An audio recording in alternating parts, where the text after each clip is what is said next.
Hello and welcome to this week's edition of the program Business Time, a magazine program in which we bring you major business and economic news stories making headlines in the country. And my name is William Mwembe. In the program today, we compare prices of fuel between Malawi and peer countries as the country is seen to top the list in as far as most expensive fuel is concerned.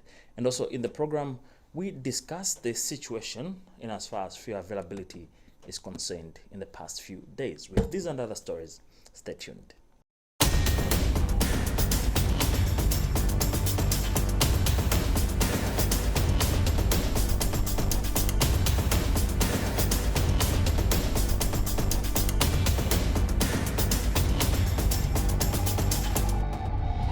Hello and welcome. This is Business Time. In our main story in the program today, Malawi is ranked fourth on the list of African countries where consumers are paying the most for fuel compared to peers. That's according to data we have consolidated. This is in dollar terms. Figures we have from the globalpetroleumprices.com show that at $1.07 per litre on average, local fuel price is the fourth most expensive in Africa after Uganda and other two countries. Now, the question is, what does this mean to consumers in the country, and how is the fuel prices built up in this country? This is a question we attempt in this report. Long queues like this have been a norm at filling stations lately, a bit seen easing in the past few days. Consumers are not only being subjected to the hassle of getting the commodity, they are getting it at a relatively higher price. Figures we have consolidated show that Malawi is ranked fourth on the list of African countries where consumers are paying the highest price for fuel in dollar terms. At Southern African Development Community region level, Malawi's fuel price is seen to be the most expensive compared to those in peer countries. According to a regional publication, Business Insider Africa, Malawi is among countries that recorded some of the highest gas prices in the African region all year round. But what explains the elevated cost of the commodity? For starters, Malawi, a net importer, is landlocked. It does not have direct access to the sea. This entails cost of importing the commodity, like several others, is way higher than in peer countries like Tanzania.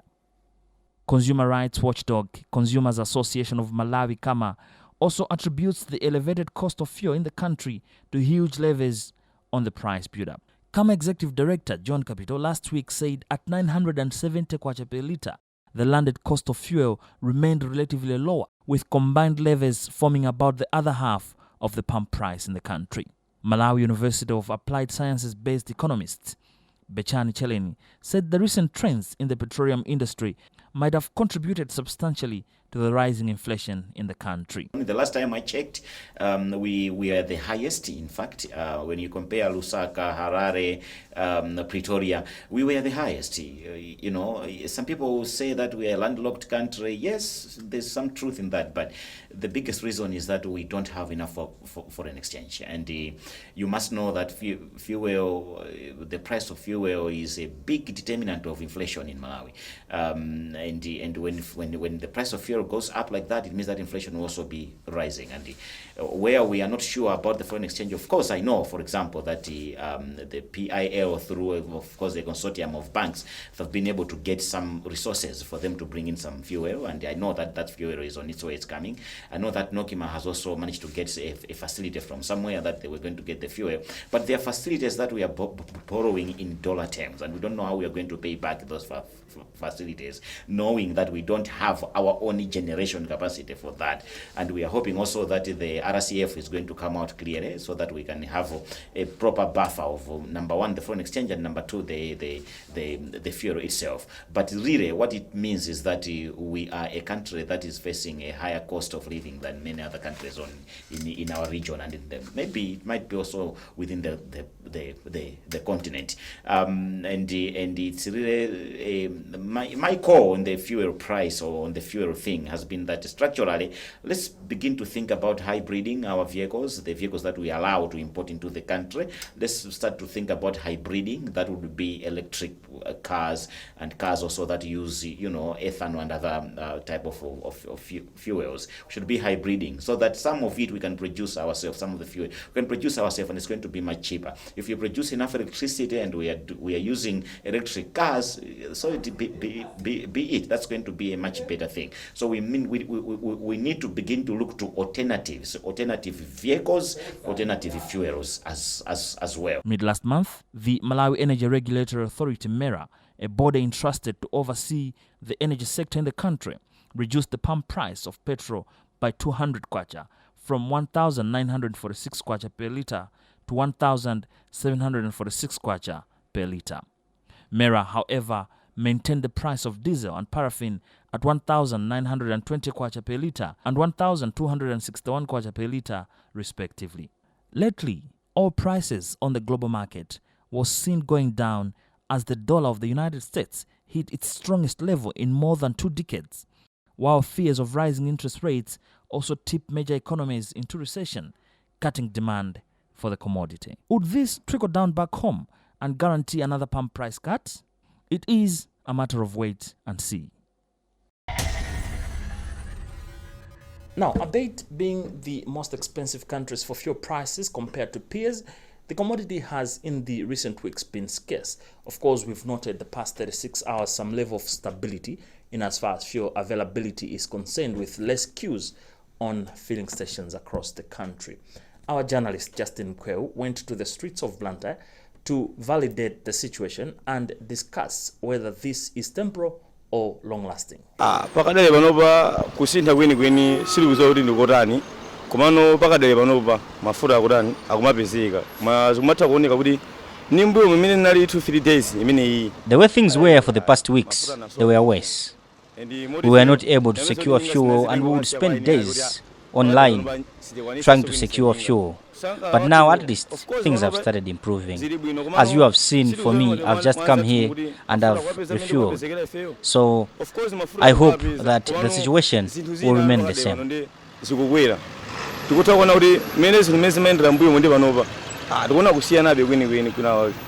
You know, our business is about driving people from one place to the other. If we are not able to do so, then we are deprived of our economic activity. Therefore, I'm happy that now the fuel situation has a little bit normalized. We just hope that things will remain the way they are now. For almost a month now, Malawi has been in a fuel crisis.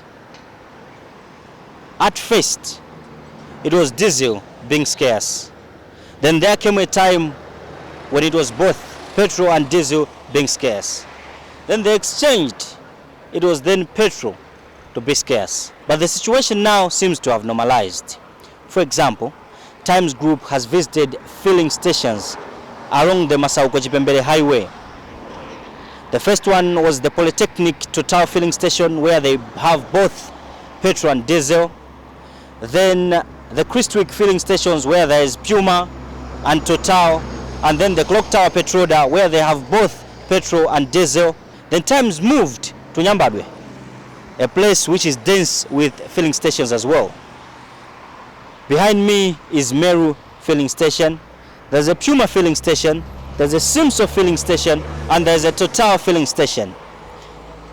All of the filling stations that Times has visited have both petrol and diesel. The queues, the long queues that characterized these filling stations are now gone.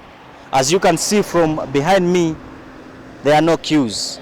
And the car just fills their tank and then it goes. One might just hope that this situation is not temporary and it is permanent, because petrol, diesel, fuel the economy. But how did we find ourselves in this situation? We had an interview in the past with Martin Msumukwa, the general manager for Petroleum Importers Limited, who explains how we found ourselves in this situation. Starting from late last year, we have been having a challenge in terms of sourcing adequate instruments. We call them documentary letters of credit to give to our suppliers. The banks in Malawi have been limited in the amount of foreign exchange that can be available for them to issue those letters of credit to to our suppliers, and therefore that has created this need that because there is little foreign exchange on the market, we are asked to reduce our requirements. So whereas we would be looking for a certain amount of money to buy the product, we are being limited by what is available on the market. As I said earlier, one might just hope that this situation is permanent. But what does the country need if this situation was to be permanent, whereby we say goodbye to the long queues that motorists have been subjected to? As I've already highlighted, we are working around the clock as Petroleum Importers Limited to find facilities with local banks. We deal with all the banks in the country currently, and we are in touch with all the banks, having meetings. And as I've reported, some have already responded positively, given us some dollars that we have issued LCs, and the fuel is on the way. We are also talking to other international banks so that they can also assist in case we are not able to get the same help through our local banks. So we are engaged with the central bank and with the local banks so that we are able to get the much needed foreign exchange so that the fuel availability should not be continuous in the crisis, but we should be able to have fuel security in the shortest possible time. As I said, our monthly requirement is about 22 million liters, and it will require foreign exchange between $20 million or 22 million, depending on the source where we get the product. For the past months, Malawi has found itself in a forex scarcity situation. This is the reason, as you have heard from the interviews, that the country is in this forex shortage. Donor partners such as the IMF have come in to help the country sort the issue by, among others, agreeing to a rapid credit facility. It is only the citizens who hope that this situation is permanent, because fuel drives the economy. Remember, this is Business Time, a magazine program in which we bring you major business and economic news stories making headlines in the country. My name is William Kumwembe. We'll be right back.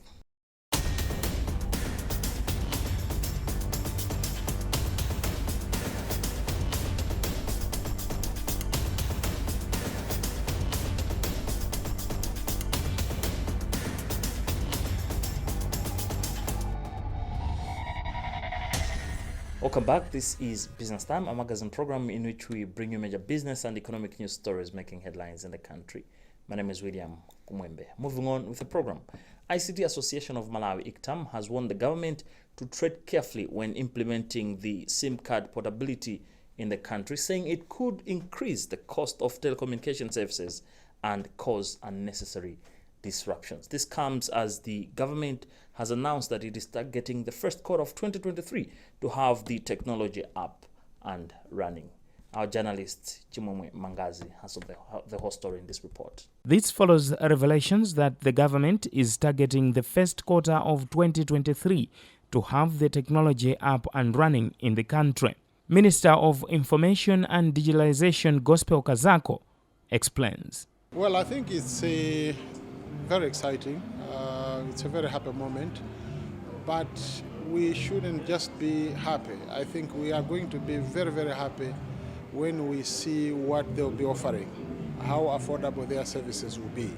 Because it's another thing to have so many companies, it's another thing to license so many companies, but if the public out there is unable to afford the services, then I think we're not making progress. The reason, the motivation for us to license more companies in this space is to make sure that there's competition. Companies must compete. We don't want any dominance. We want as many companies as possible so that they are able to compete. In fact, they must compete based on their quality of service, but at the same time, affordability. I'm sure you heard me talking about number portability. This is something that we are also planning very seriously. We hope that by the first quarter of 2023, number portability will be in full force. Number portability shall mean if you're on TNM, for example, you do not need to change your number if you want to go on Airtel. If you're on Marcel and you want services by TNM, you can actually be on a number by Marcel but enjoying services elsewhere. We don't want people to be enslaved with numbers. We want companies to be competing based on the quality of service, but at the same time, affordability. But ICT Association of Malawi President Bram Fudzulani says while the development is welcome, it should not be implemented in haste. He adds that there are a lot of changes that need to happen on the part of service providers, such as maintaining a unique identifier number database that can allow people to move from one network to the other.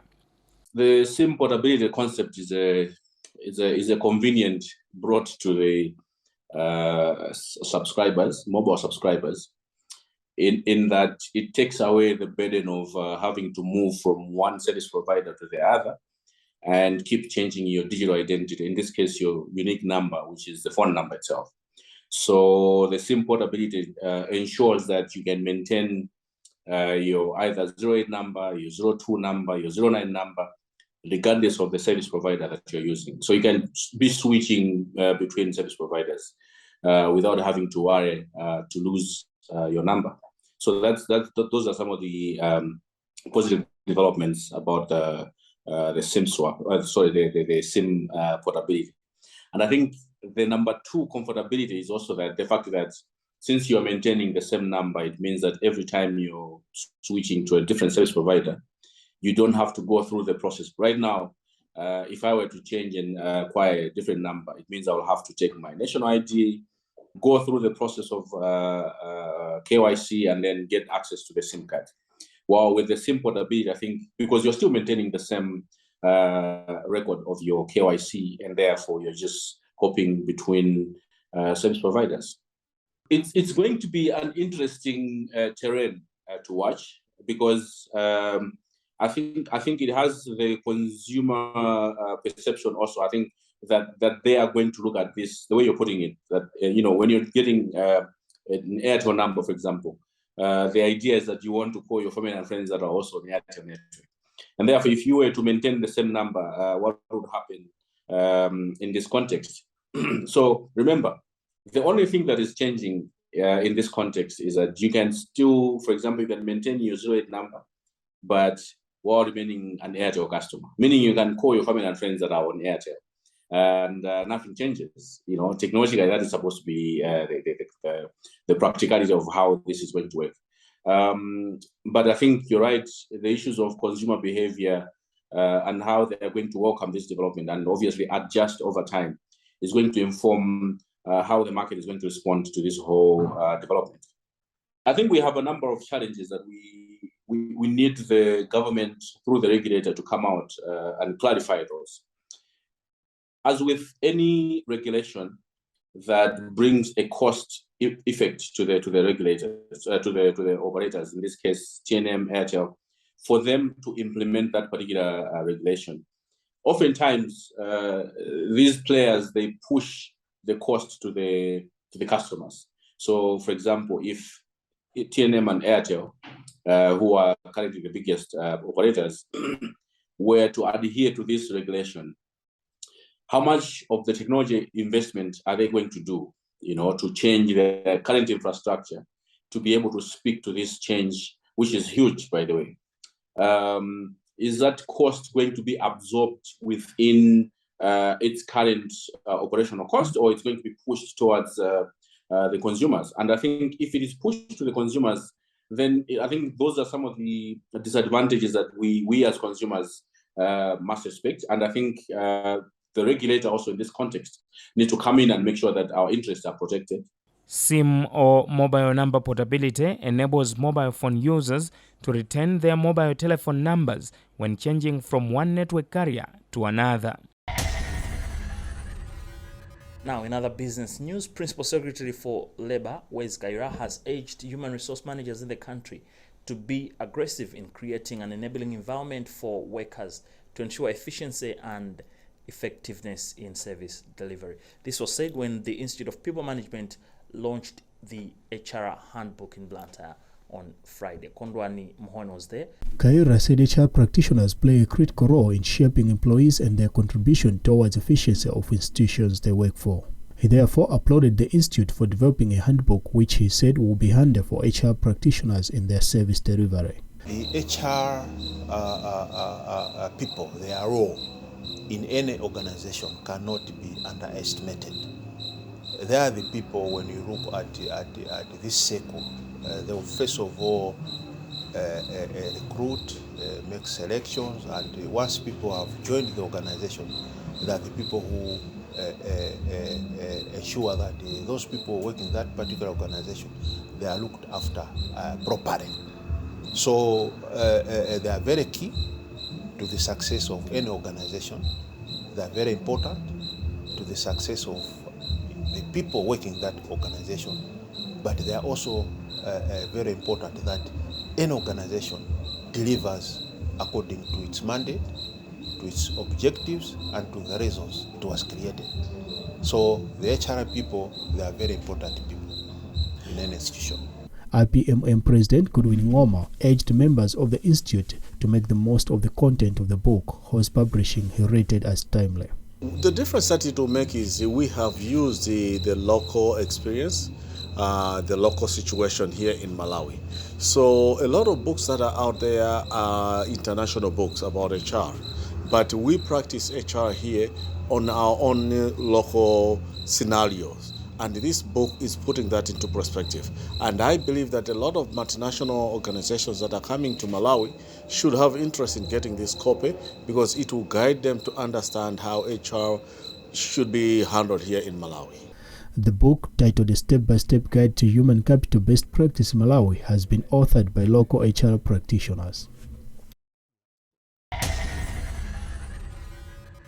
Well, that item also brings us to the end of today's edition of the program Business Time, a magazine program in which we bring you major business and economic news stories making headlines in the country. On behalf of the entire production team, my name is William Kumwembe. Always remember, if it doesn't make money, then it doesn't make sense. Stay safe and bye for now.